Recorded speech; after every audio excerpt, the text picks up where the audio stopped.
se connaît pas, mais je voulais vous dire merci.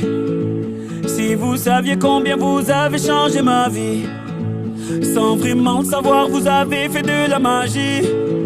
Moi qui ne croyais plus en moi ni en l'avenir, combien de fois ai-je voulu tout foutre en l'air. Je n'avais plus la force et l'envie d'aller faire ma guerre. Je n'avais plus le souffle pour faire tourner la roue, jusqu'au jour où le destin vous a mis sur ma route. Oui, c'est vous qui m'avez réanimé. Grâce à vous, ma flamme s'est allumée. On a tous un jour eu ce moment de magie, croisé ce héros malgré lui qui veut sauver une vie. Un mot, un sourire, une histoire, et l'espoir fleurit à tous ces héros. Malgré eux, je voulais leur dire merci.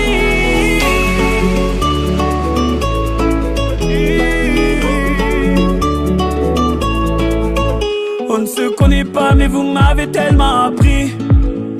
Vos mots, vos sourires et vos larmes ont sauvé la vie. Vos combats m'ont appris à encaisser les coups, et votre persévérance à me remettre debout. Vos médailles ont redonné vie à mes rêves de gamin. Vos valeurs m'ont appris ce qu'est vraiment être un humain. Vous êtes ce second souffle qui m'a fait tourner la roue. Je remercie le destin de vous avoir mis sur ma route. Oui, c'est vous qui m'avez réanimé. Grâce à vous,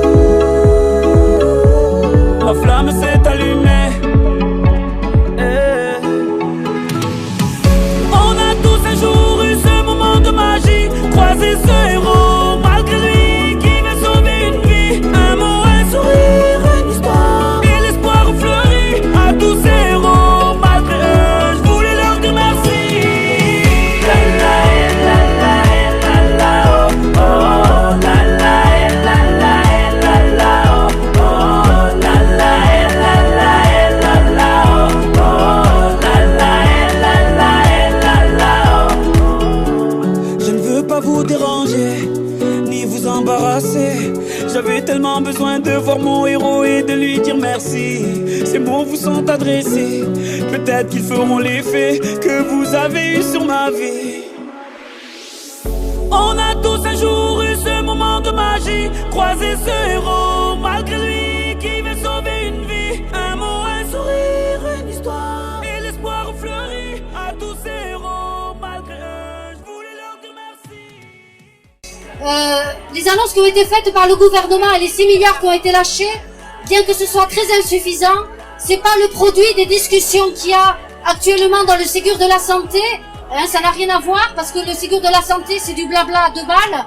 C'est vraiment parce qu'il y a eu une mobilisation, parce qu'il y a eu une mobilisation dans la santé. Voilà, et c'est vraiment le produit de ça. Si aujourd'hui le gouvernement a été obligé de lâcher 6 milliards, même si ça fait pas le compte, c'est grâce à la mobilisation qui a lieu depuis des mois et des mois dans la santé, et en particulier depuis la réussite du 16. Et ça, il faut le dire. Voilà. Alors il y a malheureusement, des syndicats qui continuent à discuter avec le gouvernement. Bon ben voilà, ils font leur choix, mais n'empêche que nous, c'est très important. Ce qui est important, c'est de continuer la mobilisation à la base. Alors à la clinique Bordeaux-Nord, on est mobilisés, en particulier là, les camarades de dialyse qui sont là, qui sont sortis, que la direction n'a pas réussi à réquisitionner, voilà, parce que les réquisitions sont aussi possibles dans le privé.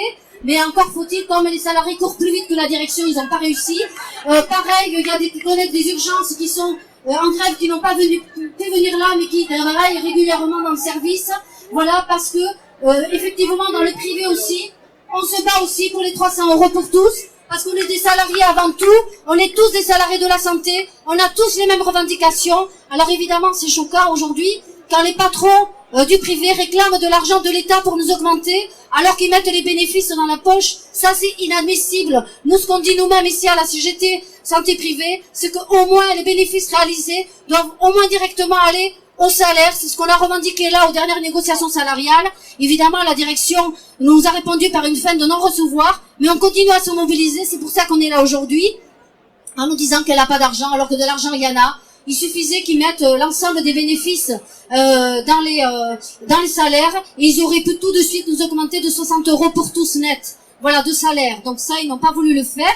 Donc nous, la mobilisation continue. Et je crois qu'il faut que tous, là, quel que soit le nombre qu'on est aujourd'hui, qu'on continue dans le sens de la mobilisation, qu'on continue, qu'on exerce une pression y compris sur tous ceux qui continuent à discuter avec le gouvernement, parce que ça, c'est pas acceptable. Le gouvernement nous méprise. Le gouvernement, alors qu'au début, faisait partie de ceux qui disaient qu'on était des soi-disant des héros. Aujourd'hui, il nous crache à la gueule avec ses 6 milliards. Il nous crache à la gueule avec sa médaille.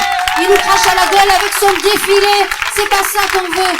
Même la prime au Covid, ça ne répond pas à la situation. La prime au Covid, c'est pas pour tout le monde, ça c'est dégueulasse. Ça dépend où on travaille. Alors il y a toute l'année des gens, des salariés qui sont en train de, qui ont des virus toute la journée, ils ont rien eu pendant toutes ces années. Et là, soi-disant, parce qu'il y a un virus un peu plus costaud, on donne 1500 boules, 500 balles, qu'est-ce que c'est ça? C'est pas ça qu'on veut. Ce qu'on veut, c'est des augmentations de salaire. On veut pas l'aumône. Donc on prendra tout ce qu'ils donnent, bien sûr.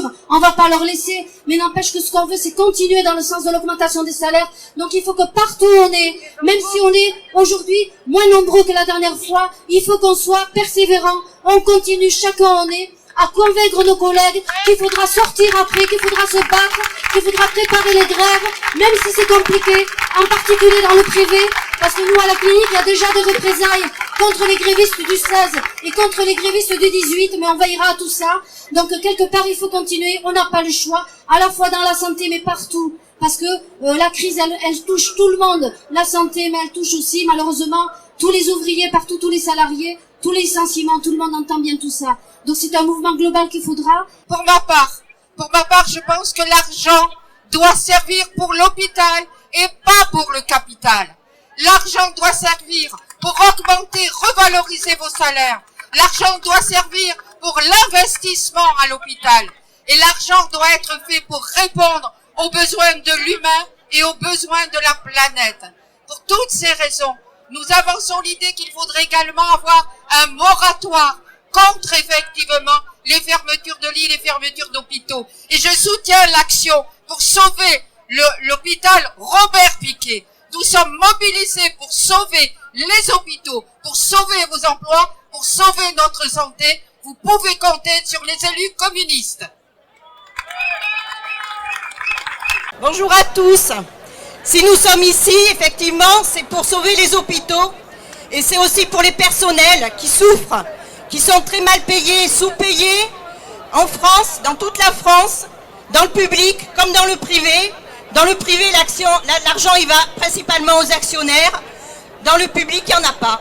Voilà, il n'y en a plus. On nous a coupé les revenus des hôpitaux. Les cotisations sociales, elles sont mises à mal. Elles ne servent plus à la santé, elles servent au patronat. On diminue maintenant par des cadeaux au patronat, on diminue les cotisations sociales. Les cotisations sociales, c'est ce qui finance les hôpitaux. Donc il faut arrêter de toucher aux cotisations sociales. Il faut remettre les cotisations sociales au centre et qu'elles servent à financer notre santé. La pénibilité dans les hôpitaux, ce sont des espérances de vie diminuées. Et on n'a plus notre départ à la retraite anticipé, c'est un scandale. Nous, ce qu'on demande, c'est que le départ anticipé à la retraite revienne dans le personnel hospitalier et qu'il soit élargi au personnel du privé.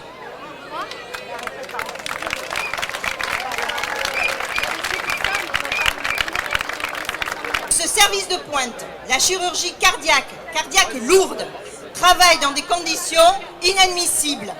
Ils ont des box dont les portes sont cassées. Ils ont des lits qui sont vétustes, qui tombent en panne en permanence. Ils n'ont rien pour soulever les poches de dialyse de 10 kilos. Ils le font à bout de bras. Donc demain, ils se rassemblent devant l'hôpital de Haut-l'Évêque pour protester contre leurs conditions de travail et la faiblesse de leur rémunération. Et c'est dans tous les services qu'on devrait se mettre en grève. Parce que c'est insupportable. Voilà. À 12h30 demain au rond-point de Haut-l'Évêque. En fait, ce qui se passe, c'est que le gouvernement, avec Véran et Nicole Notat, a proposé aux organisations syndicales un préaccord sans aucune négociation. Et nous, c'est pas comme ça qu'on voit le dialogue social. Le dialogue social, c'est avec un gouvernement, avec des syndicats élus par les salariés. Et donc nous faire un protocole et nous dire c'est cette feuille de route où ça sera rien, ce n'est pas possible. De plus, hein, vous avez entendu des chiffres à la radio, à la presse. Ils nous proposent 6 milliards. 6 milliards, c'est à peine 100 € par personne et par mois.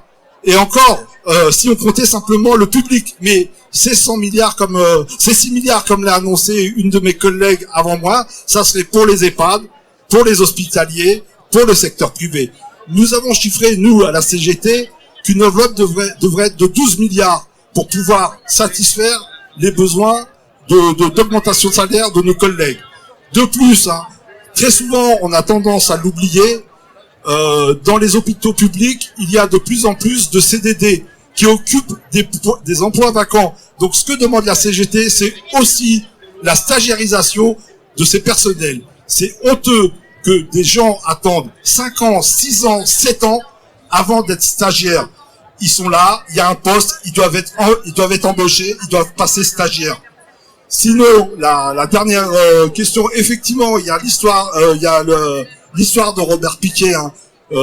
Effectivement, il faut vous attacher à cet hôpital militaire qui a prouvé pendant le Covid sa nécessité.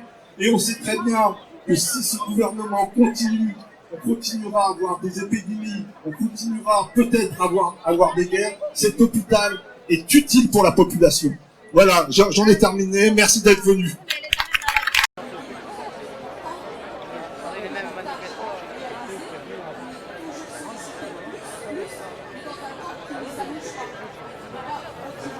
Bonjour, du coup on est des préparateurs en pharmacie hospitalière et en fait on est là aujourd'hui parce que on est absolument méconnus.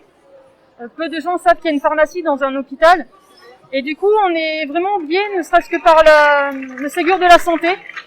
On parle pas du tout de nous, alors qu'on a quand même une action au niveau de l'hôpital qui est assez importante parce que pas de médicaments, pas de soins, pas de dispositifs médicaux, pas de soins, et on intervient sur tous ces paramètres-là. Et on engage beaucoup de responsabilités, surtout vis-à-vis de la sécurisation du circuit du médicament. Il faut savoir que s'il y a une erreur sur un médicament ou une préparation à l'hôpital, eh bien, on s'en prend à la pharmacie directement, parce que nous avons notre responsabilité d'engager. On est là pour que le patient ait son traitement au plus juste. On travaille sur des préparations en chimiothérapie, radiopharmathérapie, nutrition parentérale. Après, on fait aussi au niveau de la stérilisation et tout le circuit du médicament en général. Au niveau du Covid, on a rencontré des difficultés, comme la plupart du personnel, pour avoir du matériel de protection surtout. Et du coup, on a surtout remarqué qu'on n'était pas du tout reconnus au niveau de notre profession. Aujourd'hui, c'est ce qu'on vient revendiquer. On a un niveau Bac plus 3, on est reconnu Bac plus 2 d'un point de vue salarial. Et on n'arrive pas du tout à être attractif, on n'arrive pas à embaucher. Du coup, on est en sous-effectif. Donc, il y a beaucoup de pénibilité. Et on veut, maintenant, à partir d'aujourd'hui, on veut quand même être visible, on veut savoir qu'on est là. Et on voudrait obtenir une revalorisation de nos salaires et une reconnaissance de notre diplôme et de notre place au sein de l'hôpital. Je sais pas si j'ai tout ça. Est-ce que vous avez été en charge de fabriquer des sérums pour le dépistage, des choses comme ça? Est-ce que vous avez été inclus dans la politique de dépistage et qu'est-ce que vous pouvez nous en dire de ce que vous avez vu sur le terrain? Alors nous, au niveau du dépistage, on n'a pas du tout, on n'y participe pas. Par contre, au niveau des essais cliniques, on a participé. Il y a eu des essais cliniques à reconstituer qu'on a fait aussi dans les unités. On a participé à la préparation des trains médicalisés pour pouvoir prendre en charge les patients Covid arrivant du Grand Est de l'Île-de-France. Du coup, il y avait toute une préparation au niveau des médicaments, des dispositifs médicaux pour armer les trains. Ensuite, on a des armoires sécurisées dans les réanimations, là où il y avait les patients Covid, qu'il fallait approvisionner tous les jours. Veiller, quand il y avait des week-ends de 3 jours, à revenir sur notre temps de repos pour rapprovisionner toutes ces armoires pour qu'on puisse ils puissent avoir tous les médicaments pour prendre en charge tous ces patients. En fait, on a eu différentes actions sur plein de secteurs. La stérilisation, les préparateurs en pharmacie ont fabriqué des masques parce qu'on était en pénurie de masques. Du coup, il y a eu des masques maison qui ont été fabriqués pour pouvoir être protégés et disponibles dans les services qui avaient plus de masques. Donc voilà, on a travaillé sur différents secteurs et là, par exemple, en ce qui concerne les annonces du gouvernement, notamment concernant le Ségur de la santé, est-ce que vous avez un peu suivi et qu'est-ce que vous pensez, vous, des négociations qui sont en train de se mener? De tout le monde sauf de nous. En fait, on n'apparaît pas du tout. La pharmacie est pas du tout dans le Ségur. On parle que des infirmières, des aides-soignantes, des manips radio, des techs de labo. Les préparateurs en pharmacie, pas du tout, alors qu'on a les mêmes problématiques. On a un bac+3 qui est reconnu bac+2, on demande une catégorie A. On a impossibilité de recruter du personnel. Et en fait, on parle pas du tout de nous. Par contre, à la télé, pendant le Covid, on a su parler des pharmaciens, des officines qui se sont mis à faire du gel hydroalcoolique. Mais nous, on a complètement été oubliés. Alors qu'en fait, on était au cœur du circuit. Et en fait, faut pas nous oublier parce que sans, comme on dit, sans médicaments, sans préparateur, l'hôpital il peut pas fonctionner. Voilà. Par exemple, est-ce que vous avez participé à la journée de manifestation qui a eu le 16 juin déjà, la première journée de mobilisation nationale? Alors, certains de nos collègues ont participé, mais on était moins visibles, pas avec des banderoles. Cette fois-ci, c'est pour ça qu'on a voulu marquer les esprits en se faisant remarquer, en ayant des banderoles pour être visibles au moins une fois. Qu'est-ce que vous pensez par exemple de la répression qu'il y a eu, notamment dans la manifestation à Paris? On voyait beaucoup des images, notamment il y a une image qui a fait beaucoup le tour des réseaux sociaux, c'était l'image d'une aide-soignante qui s'appelle Farida, qui a notamment eu le coronavirus, qui manifestait et qui a reçu des coups de matraque de la part de la police, qui je crois va passer au tribunal en septembre. Et qu'est-ce que vous pensez en fait de cette attitude du gouvernement vis-à-vis des soignants et des hospitaliers qui se mobilisent? Ça c'est un peu délicat comme. Nous on n'était pas sur place, on sait pas, on connaît pas les circonstances vraiment exactes. Je sais pas, nous on n'est pas là pour faire pour que ça se passe comme ça et pour juger ce qui s'est passé. Est-ce que c'est vraiment le gouvernement ou c'est d'un point de vue des personnalités des gens qui se sont un peu, on va dire, qui ont été en désaccord entre eux et voilà. Mais bon après. Je vous avouerai que sur ça, j'arrive pas trop à avoir un avis vraiment tranché. Oui, voilà, exactement. C'est exactement le terme. Ouais. Merci beaucoup. Merci.